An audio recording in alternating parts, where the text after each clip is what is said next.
étiez en voyage. Où est-ce qu'on en est aujourd'hui avec la situation épidémiologique de la COVID-19 et de la vaccination? Écoutez, tout ce que je peux dire, c'est que vraiment, il y a une accalmie sur toute l'étendue de notre pays. Et je peux même dire que la situation est vraiment sous contrôle. Covid, pour le moment, n'est plus un problème de santé publique, n'est-ce pas, dans notre pays. Et quand vous parlez de la vaccination, c'est également une bonne nouvelle, dans ce sens que le nombre de vaccinés ne fait qu'augmenter. Et donc, la population congolaise a pris conscience de la façon d'éviter, n'est-ce pas, la Covid. Et cet engagement de la population a fait que l'immunité collective dans l'ensemble, n'est-ce pas, de la population est très forte maintenant, ce qui veut dire que le virus circule difficilement.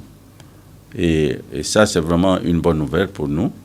Et si ça continue comme ça, donc nous pouvons dire que la pandémie est maintenant dans le passé. Voilà tout ce que je peux dire pour le moment. Oui, mais prof, oui. Ce travail sera abattu et les prestataires resteront toujours dans les impayements. Oui, ça c'est vraiment l'épineux problème. Parce que quand nous avons commencé dans la lutte, les prestataires étaient payés toujours avec 3-4 mois de retard.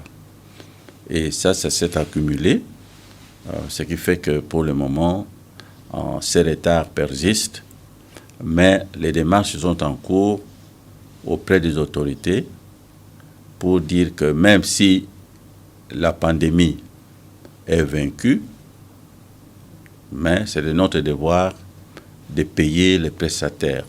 Donc ceux qui ont contribué, n'est-ce pas, à l'élimination, n'est-ce pas, de cette pandémie. Et ils ont fait le travail dans le passé, mais ce travail mérite la motivation actuelle. Et je pense que les autorités politiques sont sensibles à ces problèmes et une solution sera trouvée très prochainement. Oui, professeur, est-ce que nous pouvons dire que le port des masques est toujours obligatoire? Bon, le port de masque n'est pas obligatoire. Et quand vous m'avez vu avec les masques, c'est simplement par, tu peux dire, non, pas par l'habitude, hein, mais l'expérience nous pousse à faire cela. Et comme je suis une personne de troisième âge, et donc je suis vraiment toujours prudent, je ne sais pas dans quel milieu je me trouve, surtout dans un milieu fermé, je préfère toujours porter les masques. Mais dans un milieu ouvert, je n'ai pas de masque. Et votre mot d'encouragement à la population?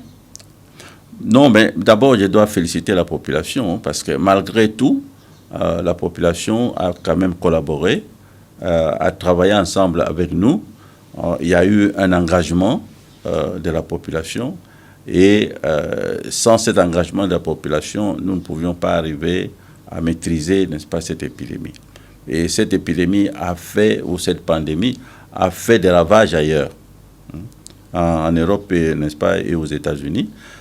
Mais chez nous, la pandémie était beaucoup plus clémente, mais c'est surtout avec l'engagement des prestataires que vous étiez.